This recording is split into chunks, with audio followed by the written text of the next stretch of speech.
All right, for more on the press conference and about the government's efforts to curb the pollution in China, let's go back to our studio guest, Mr. Wang Tao, resident scholar of the Carnegie-Tsinghua Center for Global Policy.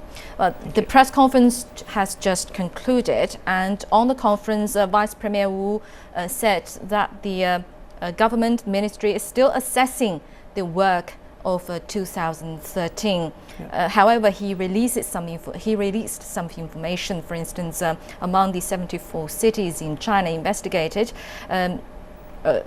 under the new air quality standard, 71 cities are not qualified. So you are an expert on the environmental protection. What's your evaluation or assessment of the work being done in 2013? Well, I think it doesn't really have to go to the expert to say that the environment quality was very bad in China in many of the cities. We can already say it every day. I think what is really important for us to know from this conference and from the speak of the Vice Minister Wu Xiaoqing is that they are already developing and working very hard and developing some of the sophisticated indicators, and also to share that information more transparently and quickly to the general public. I think for environment protections in China, we have all made some mistakes before, but what is important for us is Environment Protection Ministry cannot just fight alone, and they are actually representing the benefits of the general public and also the environment. They have to engage very hard with the general public to protect the environment. And that is something we have to improve in the next few years.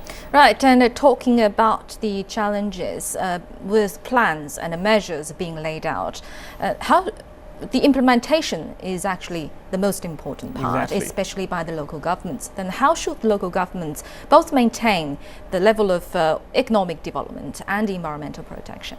I think there has been a myth for quite a long years that the local governments believe that the higher growth rate will not only help them to get promoted, but also helps them to stabilize, to have a more stabilized society, so they will be able to satisfy their citizens.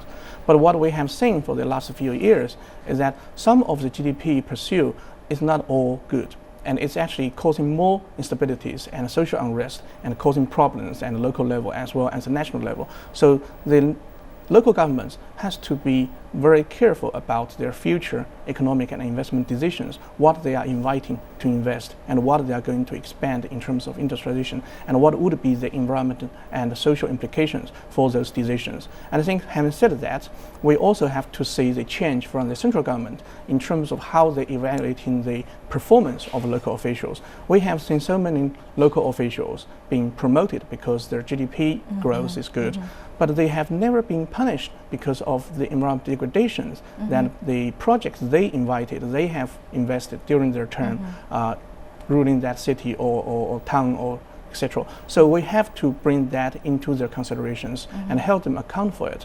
I think only by setting examples and persuade people and also showcase to the officials that they will not just only be evaluated by the GDP performance, but also by the environment protections, then we would be able to have the better environment concern in their decisions. Otherwise, I think this is still just in our own slogans. So the environmental situation should be put into the evaluation of the I think these days it has to be put into the core of the evaluation of their decisions, because they actually cause a lot of social unrest, and contamination of water and land is actually threatening the basic livelihood of the many local residents, and that causes a lot of instabilities. So only the focus only on the GDP growth is quite short-sighted. Exactly. All right, so then talking about to set up examples, punishment to the major polluters such as Sinopec have been adopted, but maybe with no apparent results. Do you think the Ministry of Environmental Protection is powerful enough to give punishment like those?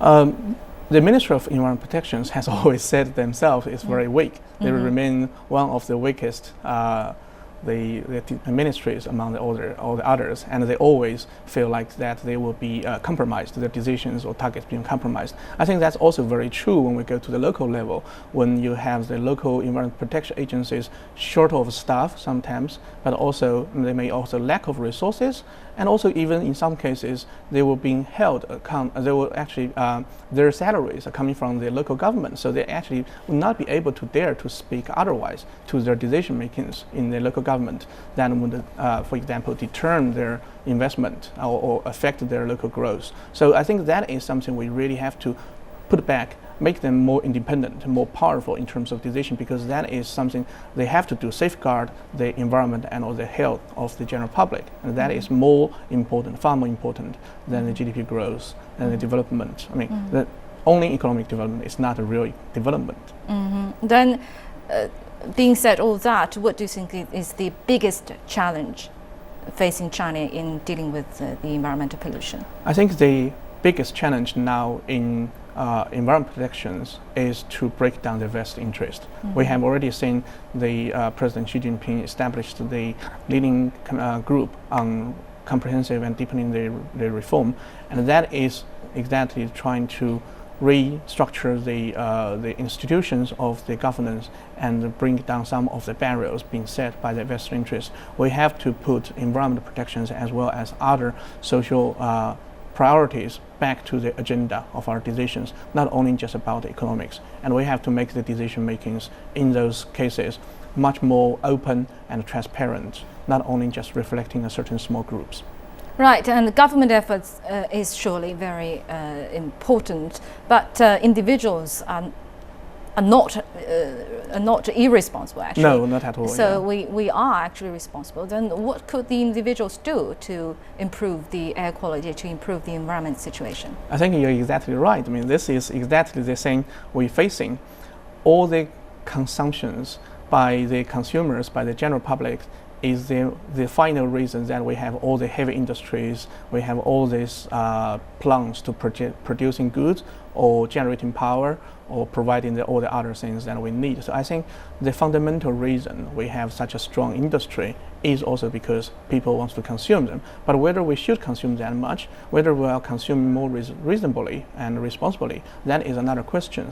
And to put back into context of Beijing, for example, we are already quite relatively rich in terms of the incomes in Beijing for most of the Beijingers, and people are actually hoping to have a very rich and also to some extent luxury lifestyles. They are pursuing a higher rank of the society in the society, and also probably consuming more luxury goods and buying cars, bigger houses, and they also sometimes tend to set their temperatures higher than needed. So I think all these small things we have to look into and realize this is our own contribution, because if we, down to the end, if we talk about the pollutions, for example, the air pollutions, the source is from first the consumption of coal, and the consumption coal is to produce the electricity and also to produce the steel. That is to actually helping us to get a bigger house and also building more roads and people to drive a car around, and that is again the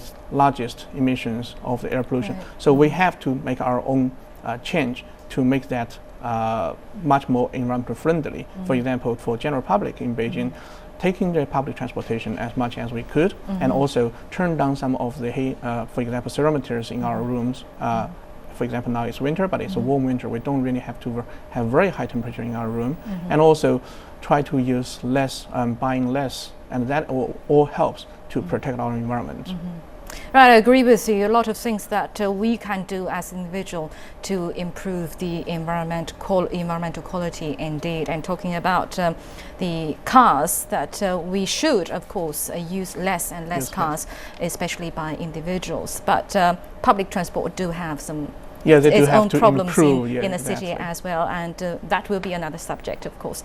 All right, thank you very much indeed, Mr. Wang Tao, resident scholar of the Carnegie-Tsinghua Center for Global Policy, to analyze for us the press conference and the overall environmental situation in China. Thank you very much indeed.